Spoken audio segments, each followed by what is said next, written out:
Hello, hi నాన్న. నేనురా మీ అన్నయ్య హిస్టరీ రఫీసాన్ని.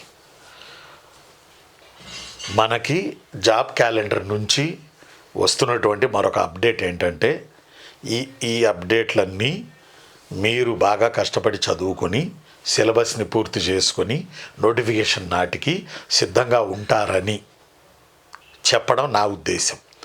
ఎవరైతే ఈ ఫీల్డ్లోకి రావాలనుకున్నారో వాళ్ళ కొరకే ఈ వీడియో. వద్దు అనుకున్న వాళ్ళు ప్లాన్ బికి వెళ్ళండి, వద్దు అనుకున్న వాళ్ళు ఈ వీడియో చూడాల్సిన అవసరం లేదు. ఓకేనా?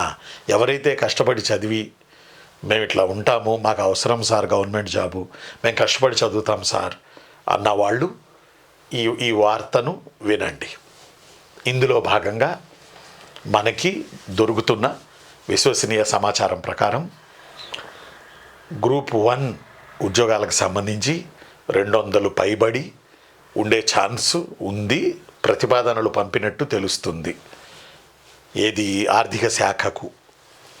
ఇక మోరోవర్ 2 గ్రూప్ 2కి సంబంధించి సుమారు 2000 పైబడి ఉద్యోగాలు ఉండే అవకాశాలు ఉన్నాయని మనకు తెలుస్తూ ఉంది.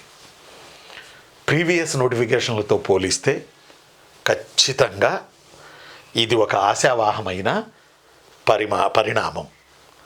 ఓకేనా? ప్రీవియస్లో గ్రూప్ 1 ఒక 90, గ్రూప్ 2 ఒక 1000 ఉద్యోగాల వరకు వచ్చినాయి మనకి. కానీ కూటమి ప్రభుత్వం మనకిచ్చిన హామీ ప్రకారం దీని మీద ఖచ్చితంగా ప్రభుత్వం కసరత్తు చేస్తుంది. అందువల్లనే ఈ సమాచారం మనకు బయటకు వస్తుంది. కాబట్టి 2000 పైబడి గ్రూప్ 2 ఉద్యోగాలు ఉంటాయి. అంతకన్నా మించి గ్రూప్ 3 ఉంటుంది, గ్రూప్ 4 ఉంటుంది. ఆల్ డిపార్ట్మెంట్స్లో జేఎల్, డిఎల్, పోలీసింగు, డిఎస్సి అన్నిటికీ సంబంధించి చాలా ఉద్యోగాలు నోటిఫికేషన్లలో రానున్నాయి. మనం 1,00,000 అనుకున్నాం, 1,00,000 రావు, మనకు తెలిసిన విషయమే. ఎందుకంటే మనం ప్రజెంట్లో బతకాలి, ఊహల్లో బతకొద్దు కదా. అందువల్ల కనీసం ఒక 20,000 ఉద్యోగాలన్నా వివిధ డిపార్ట్మెంట్స్కి సంబంధించి ఖాళీలు ఉన్నాయి, బోలెడని ఖాళీలు ఉన్నాయి. నింపడానికి ఆస్కారం ఉన్నట్టు మనకు తెలుస్తూ ఉంది. కాబట్టి ఎవరైతే గవర్నమెంట్ జాబ్ కొట్టాలనుకున్నారో, కష్టపడి చదవాలనుకున్నారో, పాజిటివ్ మైండ్తో ఉన్నారో వాళ్ళు మాత్రం ఈ ఫీల్డ్లోకి రండి. అదియును కాక నోటిఫికేషన్ వచ్చే వరకు ఏదో చిన్న పెద్ద జాబ్ చేసుకుంటూ చదువుతూ కొన్ని సబ్జెక్టులు అవి చేసుకోండి. నేను ఎప్పుడు చెప్పేది అదే.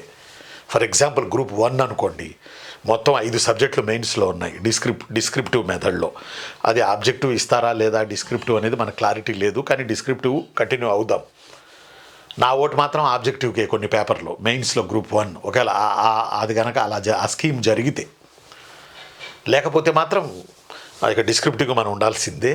నోటిఫికేషన్ నాటికి, జాబ్ క్యాలెండర్ నాటికి, అందులో గ్రూప్ 1 ఉద్యోగాలు వచ్చే నాటికి మనం కనీసం మెయిన్స్లో మూడు పేపర్లన్నా పూర్తి చేసుకుని ఉండాలి. అందు నిమిత్తమే మన పిల్లలు, మన స్టూడెంట్లు పొద్దున్నే 8 to 9 లైవ్ జరుగుతుంది గ్రూప్ 1 మెయిన్స్. అందులో భాగంగానే ఈరోజు explain the principles of Ashoka Dhamma and list its essential features, దీని గురించి ఈరోజు క్లాస్ చెప్పడం జరిగింది. నేను live class KGH online classes కింద. ఎస్, కాబట్టి ఇప్పుడు నుంచే కష్టపడితే ఆ టయానికి మనం సబ్జెక్ట్లో అందుకోగలం. అది ఆబ్జెక్టివ్ అయినా, అది డిస్క్రిప్టివ్ అయినా. కాబట్టి మంచి ఆశావాహమైన పరిణామం. ఉద్యోగాలు భారీగానే వస్తాయి ప్రీవియస్ నెంబర్తో చూస్తే. కాబట్టి మీరు చేయాల్సింది ఆశావాదంతో మీరు ప్రిపరేషన్ స్టార్ట్ చేయండి. చిన్న ఉద్యోగం ఏదన్నా చేసుకుంటూ ఖాళీగా ఉండకుండా ప్రిపరేషన్ మాత్రం ఎట్టి పరిస్థితుల్లో వదలకండి. కళ్ళ ముందు ఇలాంటి అద్భుతాలు జరిగినప్పుడు, అద్భుతాలు మీన్స్ ఇన్ని ఉద్యోగాలు వచ్చినప్పుడు ప్రిపరేషన్ లేకుండా నోటిఫికేషన్ వచ్చిన తర్వాత చూద్దాంలే అని అనుకుంటే అప్పటికి అసలు టైం ఇవ్వరు. దీనికి ఉదాహరణ పోలీస్ ఎగ్జామ్స్, దీనికి ఉదాహరణ డిఎస్సి ఎగ్జామ్. మీ అందరికీ తెలిసింది, మీలో కొంతమంది అవి రాసే ఉన్నారు, రాసి జాబ్లో కూడా జాయిన్ అయి ఉన్నారు. డిఎస్సి కొట్టి రోజు స్కూల్కి కూడా వెళ్తున్నారు 2-3 నెలల నుంచి. మరి వెళ్తలేదా 16,000 మంది? ఎలా వెళుతున్నారు? ఉద్యోగాలు నింపలేదా? వాళ్ళు కొట్టలేదా? వాళ్ళు ఉద్యోగాలకు వెళ్తలేదా? వాళ్ళు శాలరీ తీసుకోవట్లేదా? కొత్త ప్లేసులకి జాబులకి వెళ్తారు.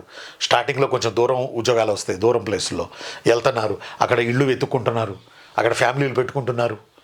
ఆడ తల్లినో తండ్రి వాళ్ళ చుట్టాలనో తీసుకెళ్ళి పెట్టుకుని ఉద్యోగాలు చేస్తున్నారు. బస్సులు నిండిపోతున్నాయి స్కూల్ టయానికి, ఆర్టీసీ బస్సులు దిగాలి కదా ఆ టయానికి, స్కూల్ టయానికి 9కి అనుకుంటా స్కూలు దిగడానికి. అంత యంగ్ బ్లడ్ స్కూళ్ళల్లో ఉంది ఈరోజు. కష్టపడి చెప్పేటటువంటి టీచర్లు ఈరోజు మన స్కూళ్ళల్లో ఉన్నారు. 16,000 నింపారు, 1 కాదు 2 కాదు, 6,000 నింపారు కానిస్టేబుళ్ళు. జగనన్న చివరిలో ఇచ్చినటువంటి నోటిఫికేషన్లకి మరికొన్ని చేర్చి కూటమి ప్రభుత్వం ఉద్యోగాలు నింపింది. క్రెడిట్ జగనన్న అండ్ కూటమి ప్రభుత్వం ఇద్దరికీ క్రెడిట్ వర్తిస్తుంది. ఇక కూటమి ప్రభుత్వం ఫ్రెష్గా ఇచ్చేవి క్యాలెండర్ ద్వారా రానున్నాయి. కాబట్టి ఒక్కసారి ఆలోచించండి, మన కళ్ళ ముందు ఉద్యోగాలకు వెళ్తున్నారు. 16,000 మంది వెళ్తలేదా? 6,000 మంది కానిస్టేబుల్ సెలెక్ట్ కాలేదా? ఎందుకు నెగిటివ్ అప్రోచ్లోకి వెళ్తారు? 26 ఏళ్ల నుంచి ఈ ఫీల్డ్లో ఉన్నాను నేను, చూస్తున్నా. నోటిఫికేషన్లు వస్తున్నాయి, జాయిన్ అవుతున్నారు, వస్తున్నాయి, జాయిన్ కొద్ది గొప్ప అటు ఇటు లేట్ అవుతున్నాయి అంతే.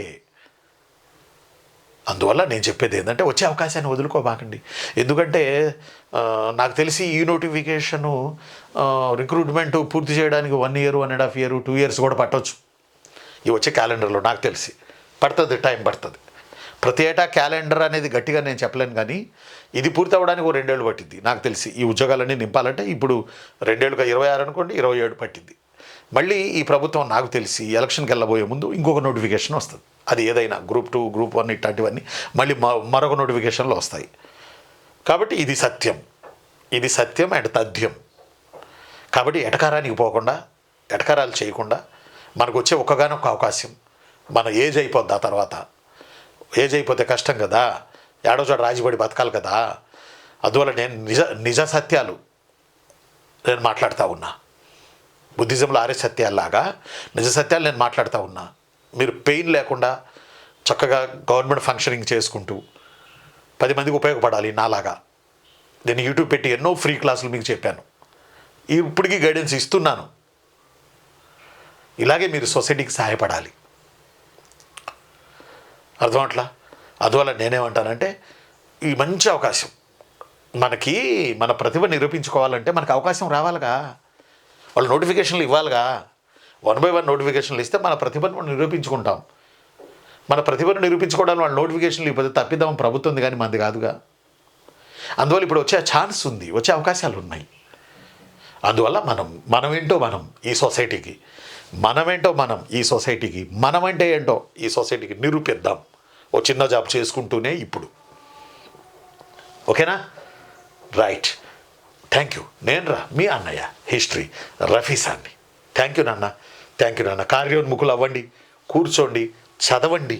ఒక జాబ్ చేసుకుంటూ, ఏదో చిన్న పెద్ద జాబ్ చేసుకుంటూ చదవండి. ఓకేనా? ఉండనా మరి. బాయ్. Thank you.